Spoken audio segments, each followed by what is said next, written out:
Hai semua, selamat datang di channel Baca Saham. Pada video ini, kita akan membahas satu saham yang membagi dividen 100%. Saham ini termasuk saham yang besar dan banyak peminatnya. Tapi seperti biasa, semua pembahasan ini bukan rekomendasi dan hanya informasi.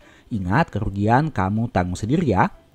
Seperti biasa, kita akan membahas dari berbagai aspek, yang topik pertamanya adalah analisa harga saham dan valuasi. Nah, pada video ini kita akan membahas saham PTBA. Secara probabilitas, teman-teman bisa lihat bahwa dalam 5 tahun terakhir, probabilitas kenaikannya cukup rendah dengan angka hanya 40% saja. Bahkan di bulan Oktober, saham ini punya probabilitas kenaikan yang 0%. Artinya dalam 5 tahun terakhir tidak pernah mengalami peningkatan. Tapi sebaliknya di bulan Februari dan Juli, probabilitas kenaikannya cukup baik. Sekarang kita lihat dari sisi harga sahamnya. Saat video ini dibuat di angka harga saham 2.340, hal itu sama seperti harga saham pada sekitaran tahun 2021. Tapi jika teman-teman lihat, selama tahun 2022 ke 2023, harga saham PTBA terus mengalami penurunan dengan nominal yang signifikan. Nah, jika kita bandingkan dengan valuasi PBV alias historical PBV-nya, bisa teman-teman lihat di sini, meskipun harga sahamnya sudah mengalami penurunan yang signifikan, tapi secara valuasi belum bisa dikatakan semakin murah. Itu terbukti dengan valuasi di tahun 2021 ini dengan harga saham 2.340 dan valuasi di tahun 2023 saat video ini dibuat dengan harga saham yang sama. Nah, logikanya apabila harga saham mengalami penurunan dan kinerja mengalami peningkatan, seharusnya pada tahun 2023 ini valuasi PTBA akan semakin murah. Tapi di sini realitanya tidak seperti itu.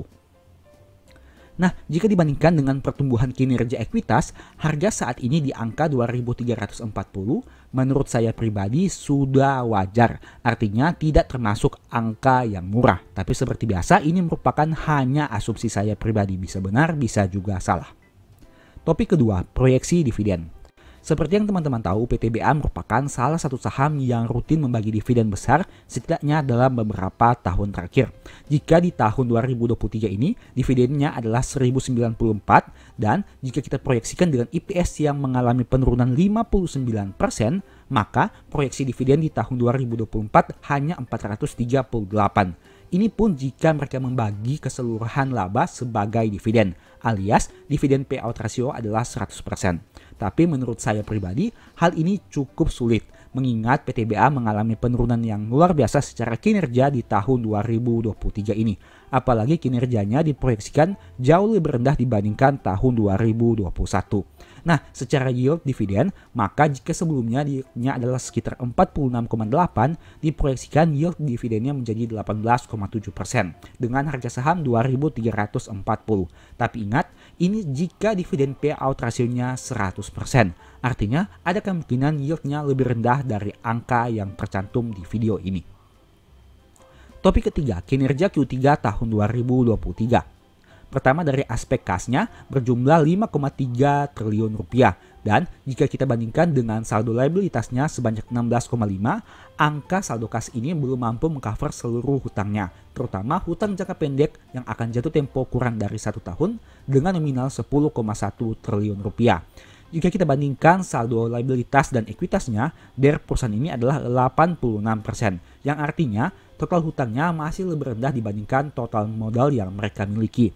Nah, untuk aspek ekuitasnya, teman-teman bisa lihat terjadi penurunan yang signifikan dari 28,7 menjadi 19,2. Hal ini bisa saja disebabkan karena pembagian dividen yang besar yang tentunya berpengaruh kepada saldo laba di komponen ekuitas. Apalagi mayoritas labanya sudah dicadangkan sebanyak 13,7 dan saldo laba yang belum dicadangkan hanya 3,2 triliun saja. Angka ini bisa dikatakan sangat rendah jika dibandingkan dengan periode sebelumnya.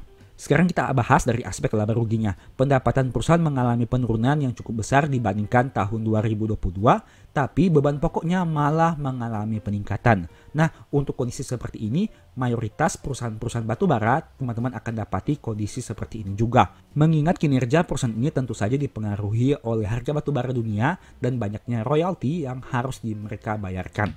Nah, hal itu berdampak kepada penurunan laba bersih yang sangat signifikan dari 10,1 turun menjadi 9,3 triliun di tahun 2023 ini, khususnya hingga Q3.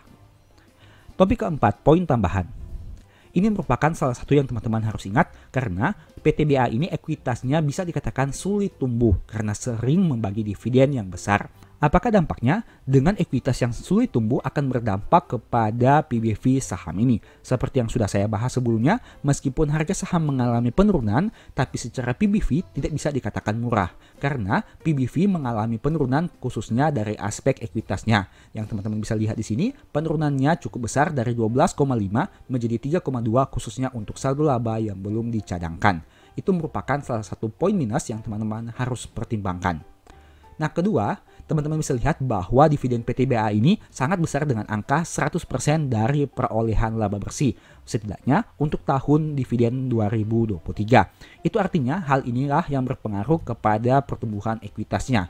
Kedua hal ini sangat berkaitan satu dengan yang lain, sehingga apabila teman-teman mengharapkan dividen yang besar, teman-teman tidak boleh terlalu berharap saham tersebut memiliki harga yang terlalu murah. Begitu juga sebaliknya.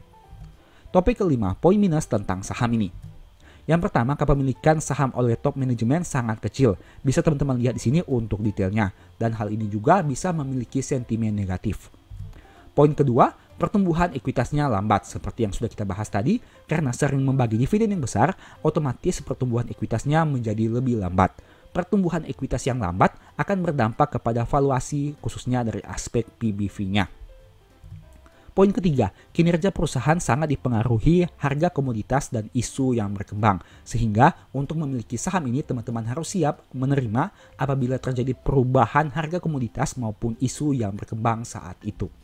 Poin minus berikutnya teman-teman bisa lihat, meskipun secara pendapatan mengalami penurunan, tapi beban pokoknya mengalami peningkatan, khususnya untuk poin jasa penambangan, jasa angkutan kereta api, dan royalti kepada pemerintah. Hal inilah yang membuat kenapa laba bersih mengalami penurunan yang sangat signifikan.